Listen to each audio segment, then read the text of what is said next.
Hi friends, എല്ലാവർക്കും നമസ്കാരം. അപ്പോൾ എൻ്റെ ചാനൽ കാണുകയും എന്നെ സപ്പോർട്ട് ചെയ്യുന്ന എല്ലാവർക്കും ഞാൻ പ്രത്യേകം നന്ദി പറയുന്നു. ഇന്ന് ഞാനിവിടെ തയ്യാറാക്കാൻ പോകുന്നൊരു ഡെസേർട്ടാണ് മാങ്ങ ബിസ്ക്കറ്റ് പുഡിങ്. ഇത് വളരെ ടേസ്റ്റിയാണ്.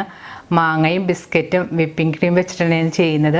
നമുക്ക് വളരെ പെട്ടെന്ന് ഇത് ചെയ്തെടുക്കാൻ പറ്റുന്നതാണ്. നിങ്ങൾ ട്രൈ ചെയ്ത് നോക്കണം. നമുക്കൊരു പാർട്ടിക്കോ ഒരു ഫംഗ്ഷനോ നമ്മുടെ വീട്ടിലൊരു ഗസ്റ്റൊക്കെ വരുമ്പോൾ ഉണ്ടാക്കാൻ പറ്റിയൊരു നല്ല അടിപൊളി ഡെസേർട്ടാണ്. അപ്പോൾ എൻ്റെ ചാനൽ ആദ്യമായി കാണുന്നത് സബ്സ്ക്രൈബ് ചെയ്യാനും അതിനടുത്ത് കാണുന്ന ബെല്ലൈക്കൻ ക്ലിക്ക് ചെയ്യാനും മറക്കരുത്. അപ്പോൾ നമുക്ക് ഈ പുഡിംഗ് ഉണ്ടാക്കാൻ തുടങ്ങാം. പുഡിംഗ് ഉണ്ടാക്കാനായിട്ട് നല്ല പഴുത്ത മധുരമുള്ള അധികം നാരില്ലാത്ത ടൈപ്പ് മാങ്ങ വേണം ഉപയോഗിക്കാനായിട്ട്.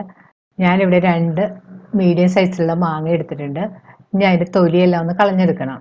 ഇനി കഷ്ണങ്ങളാക്കി വെച്ചിരിക്കുന്ന മാങ്ങ മിക്സിയുടെ ഒരു ജാറിലേക്ക് ഇട്ടിട്ട് നന്നായിട്ട് അരച്ചെടുക്കണം.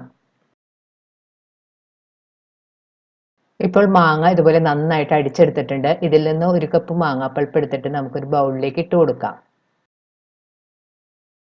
ഇനി നമുക്ക് വേണ്ടത് മിൽക്ക് മെയ്ഡ് ആണ്. ഇനി നമുക്കിതിലേക്ക് 200 ഗ്രാം മിൽക്ക് മെയ്ഡ് ചേർത്ത് കൊടുക്കണം. ഞാനിവിടെ 400 ഗ്രാമിൻ്റെ ടിന്നാണ് ഉപയോഗിച്ചിരിക്കുന്നത്. അപ്പോൾ അതുകൊണ്ട് ഞാൻ ടിന്നിൻ്റെ പകുതിയാണ് ഇതിലേക്ക് ചേർത്തിരിക്കുന്നത്. അപ്പോൾ നിങ്ങൾക്ക് വേണമെങ്കിൽ 200 ഗ്രാമിൻ്റെ ടിന്ന് നമുക്ക് വാങ്ങാൻ കിട്ടും. അത് വാങ്ങുകയാണെങ്കിൽ ഉപയോഗിച്ചാൽ മതി. ഇപ്പോൾ 400 ഗ്രാമിൻ്റെ ടിന്നാണെങ്കിൽ ഞാനിപ്പോൾ ഉപയോഗിക്കുന്ന പോലെ അതിൻ്റെ പകുതി ഇതിലേക്ക് ഇട്ട് കൊടുത്താലും മതി. മിൽക്ക് മെയ്ഡ് ചേർത്തതിന് ശേഷം സ്പൂൺ കൊണ്ട് നന്നായിട്ട് മിക്സ് ചെയ്ത് യോജിപ്പിക്കണം. ആ മാങ്ങയും മിൽക്ക് മെയ്ഡും കൂടെ നന്നായിട്ടൊന്ന് യോജിക്കുന്നത് വരെ ഒന്ന് മിക്സ് ചെയ്ത് കൊടുക്കണം.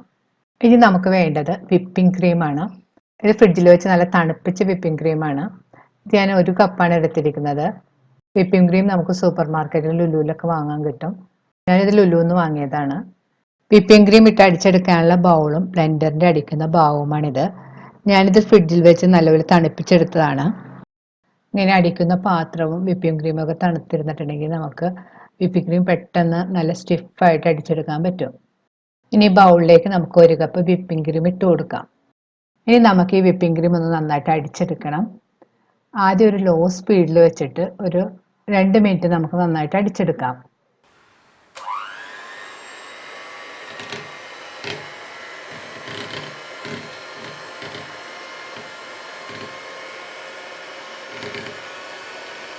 ഇപ്പോൾ ക്രീം കുറച്ച് കട്ടിയായി തുടങ്ങിയിട്ടുണ്ട്.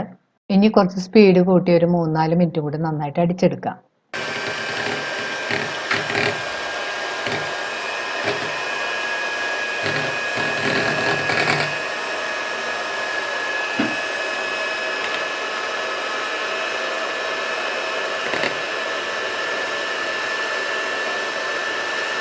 ഇപ്പോൾ വിപ്പിംഗ് ക്രീം നല്ല സ്റ്റിഫായിട്ട് അടിച്ചെടുത്തിട്ടുണ്ട്. നമ്മളിങ്ങനെ പാത്രം ഇങ്ങനെ കമത്തിയാൽ പോലെ താഴേക്ക് വരാത്ത വിധത്തിൽ നല്ല കട്ടിയായിട്ട് അടിച്ചെടുത്തിട്ടുണ്ട്. ഈ പാകത്തിന് വേണം നമ്മൾ നന്നായിട്ട് അടിച്ചെടുക്കാനായിട്ട്. ഇനി വിപ്പിംഗ് ക്രീമിൽ നിന്ന് 2-3 സ്പൂൺ ക്രീം മാംഗോ മിക്സ് ചെയ്ത് വെച്ചിരിക്കുന്നതിലേക്ക് ഇട്ട് കൊടുക്കണം. ഇനി സ്പൂൺ കൊണ്ടൊന്ന് പതുക്കെ ഒന്ന് മിക്സ് ചെയ്ത് യോജിപ്പിക്കണം. മാംഗോ പൾപ്പൊക്കെ ഒന്ന് നന്നായിട്ട് സ്മൂത്തായിട്ട് കിട്ടാൻ വേണ്ടിയിട്ടാണ് നമ്മളിങ്ങനെ മിക്സ് ചെയ്ത് കൊടുക്കുന്നത്. വിപ്പിംഗ് ക്രീമും മാംഗോ മിക്സും കൂടെ ഇത് സ്മൂത്താക്കി എടുത്തിട്ടുണ്ട്. ഇനി ഇതിൽ നിന്ന് കുറേശ്ശെയായി വിപ്പിംഗ് ക്രീമിലേക്ക് ഇട്ട് വീണ്ടും നന്നായിട്ട് യോജിപ്പിച്ചെടുക്കണം. കുറേശ്ശെയായിട്ടിട്ട് പല പ്രാവശ്യമായിട്ട് മിക്സ് ചെയ്തെടുത്താൽ മതി.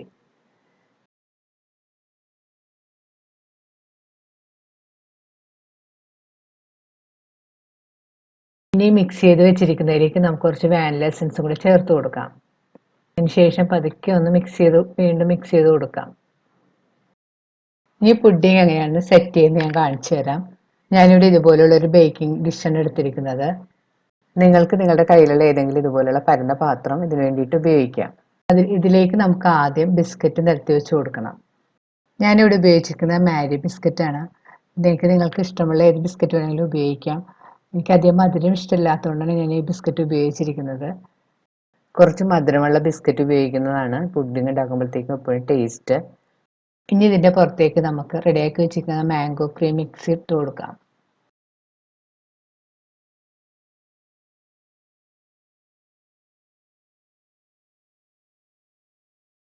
ഇനി ഇത് സ്പൂൺ കൊണ്ടൊന്ന് നന്നായിട്ട് ലെവൽ ചെയ്ത് കൊടുക്കണം. വീണ്ടും ഇതിന് പുറത്തേക്ക് നമുക്ക് ബിസ്ക്കറ്റ് നിരത്തി വെച്ച് കൊടുക്കാം.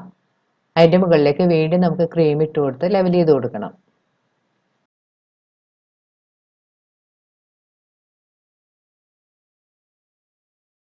വീണ്ടും അതിൻ്റെ പുറത്തേക്ക് ബിസ്ക്കറ്റ് വെച്ച് കൊടുക്കുക, അതിൻ്റെ പുറത്തേക്ക് ക്രീം ഇട്ട് കൊടുക്കുക. ഞാൻ 3 ലെയറായിട്ടാണ് ചെയ്തിരിക്കുന്നത്. ഇപ്പോൾ ക്രീം എല്ലാം ഇട്ട് കഴിഞ്ഞ് ഇനി നമുക്കൊരു സ്പൂണോ സ്പാറ്റുലയോ ഉപയോഗിച്ചിട്ട് നന്നായിട്ട് ലെവൽ ചെയ്ത് കൊടുക്കണം. ഇപ്പോൾ പുഡിങ് നന്നായിട്ട് ലെവൽ ചെയ്തെടുത്തിട്ടുണ്ട്. ഇനി നമുക്കിത് തണുക്കാനായിട്ട് ഫ്രിഡ്ജിൽ വെക്കണം.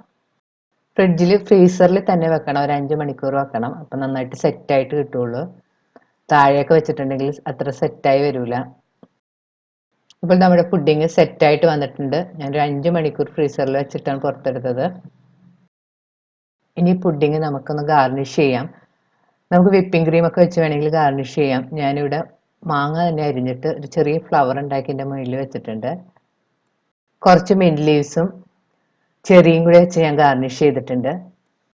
നിങ്ങൾക്ക് ഇഷ്ടമുള്ള പോലെ നിങ്ങളുടെ താല്പര്യം അനുസരിച്ച് നല്ല ഭംഗിയിലൊക്കെ ഗാർണിഷ് ചെയ്തെടുക്കാവുന്നതാണ്. ഇനി നമുക്കിതിൽ നിന്ന് ഒരു പീസ് കട്ട് ചെയ്തെടുക്കാം. കട്ട് ചെയ്തെടുത്ത ബിസ്ക്കറ്റ് പുഡിങ് നമുക്ക് ഇതുപോലെ ഒരു പ്ലേറ്റിലേക്ക് മാറ്റാം. കാണാൻ തന്നെ വളരെ ഭംഗിയാണ്. ആ ബിസ്ക്കറ്റിൻ്റെ ലെയറൊക്കെ ഇങ്ങനെ കാണാം. വളരെ ഭംഗിയും വളരെ ടേസ്റ്റിയുമാണിത്. നമുക്ക് വളരെ പെട്ടെന്ന് ഉണ്ടാക്കിയെടുക്കാൻ പറ്റുന്നതാണ്. ഒരു ഗസ്റ്റൊക്കെ വരുമ്പോൾ നിങ്ങൾക്ക് ഇതുണ്ടാക്കി കൊടുക്കാം. ഗസ്റ്റിൻ്റെ മുമ്പിലൊക്കെ നിങ്ങൾക്ക് ഒരു സ്റ്റാർ ആകാം. അത്രയും കാണാൻ ഭംഗിയുള്ളതും വളരെ ടേസ്റ്റിയുമാണിത്. നിങ്ങളും ഇത് ട്രൈ ചെയ്ത് നോക്കുക. ഈ വീഡിയോ ഇഷ്ടപ്പെടുകയാണെങ്കിൽ ലൈക്കും ഷെയറും കമൻറ്റും നിങ്ങളുടെ ഫ്രണ്ട്സുമായിട്ടൊക്കെ ഷെയർ ചെയ്യാനും മറക്കരുത്. വീണ്ടും ഇതുപോലുള്ള നല്ല റെസിപ്പിയുമായി നമുക്ക് കാണാം. Thank you.